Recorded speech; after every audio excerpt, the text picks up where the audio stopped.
नमस्कार। BA part first राजनीतिक विज्ञान की ई क्लास में आपका स्वागत है।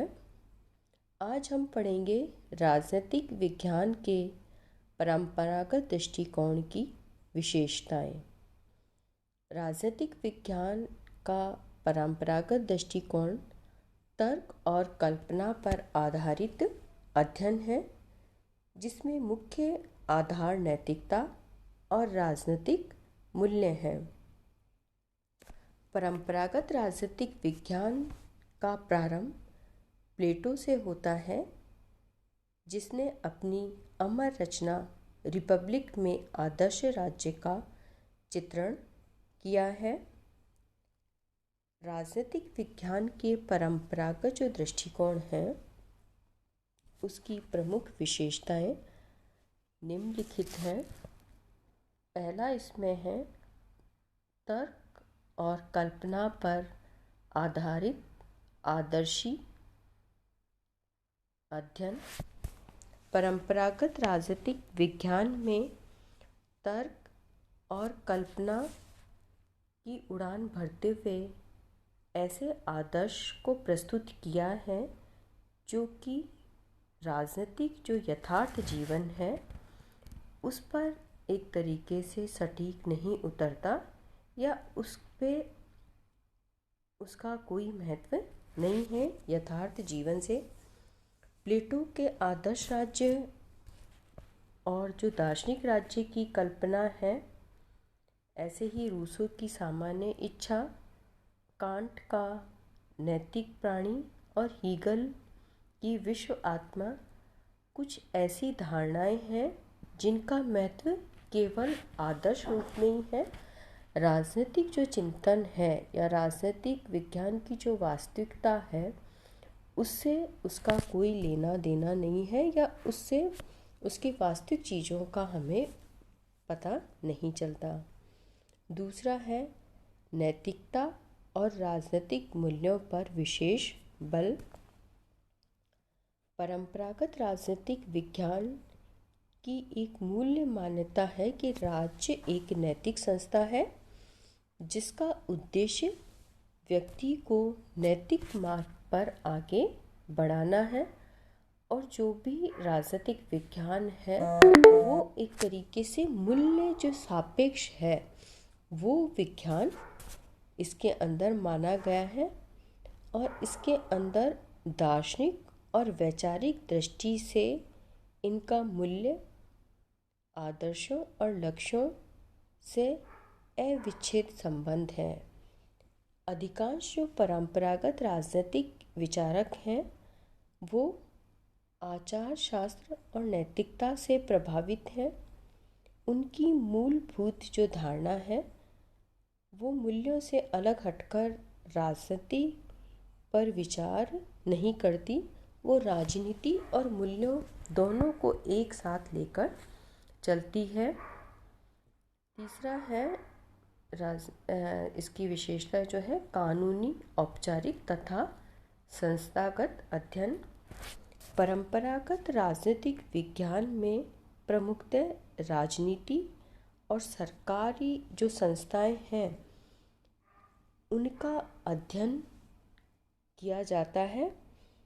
राजनीतिक जो प्रक्रिया है, राजनीति के जो प्रेरक तत्व हैं उनके ऊपर ध्यान नहीं दिया गया कि राज्य कैसे कार्य करता है या उसकी प्रक्रियाएं क्या है। उन पे ध्यान न देकर संस्थाओं के वर्णन पर, उनके कानूनी पक्ष पर ज़्यादा प्रमुखता प्रदान की गई है।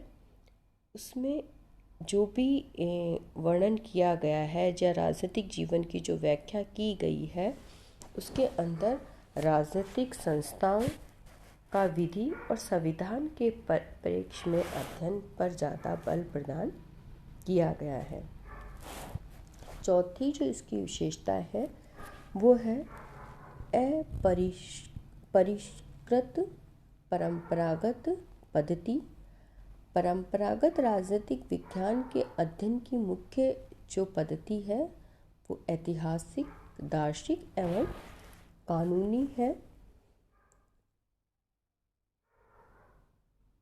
इसमें जो परंपरागत राजनीतिक विज्ञान के विकास की 4 अवस्थाएं हैं: ऐतिहासिक, विश्लेषणात्मक, उपदेशात्मक और वर्णनात्मक।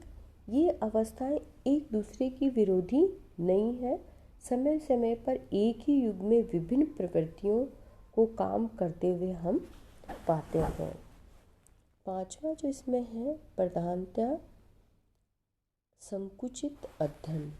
जो परंपरागत राजनीतिक विज्ञान के जो अध्ययन करता है, उनके द्वारा जो भी अध्ययन किया गया वो ज़्यादातर पाश्चात्य जो राज्य व्यवस्था है, जिसमें यूरोप के देश और अमेरिका के देश हैं, उन तक अपने अध्ययन को उन्होंने सीमित रखा। उन्होंने एशिया, अफ्रीका या जो लैटिन अमेरिका के जो देश हैं, उनकी राज्य जो व्यवस्था है उनको उचित महत्व प्रदान नहीं किया। इस प्रकार विभिन्न प्रकार की जो शासन व्यवस्थाओं के अध्ययन करने की बजाय उनकी दृष्टि ज़्यादातर जो पाश्चात्य राष्ट्रों के अंदर उदारवादी लोकतंत्र थी, वहाँ तक ही ये सीमित रही। अतः जो उनका अध्ययन है वो एक तरीके से संकुचित अध्ययन था, वो पूरी तरीके से व्यापक नहीं था कि सभी देशों की शासन व्यवस्थाओं की वो अध्ययन कर पाते या उनके आधार पर किसी निष्कर्ष पर पहुँचते। तो इसलिए उनके अध्ययन को संकुचित अध्ययन कहा जाता है। 6वां जो है, उनका जो चिंतन में व्यक्ति निष्ठता के तत्व की प्रधानता थी।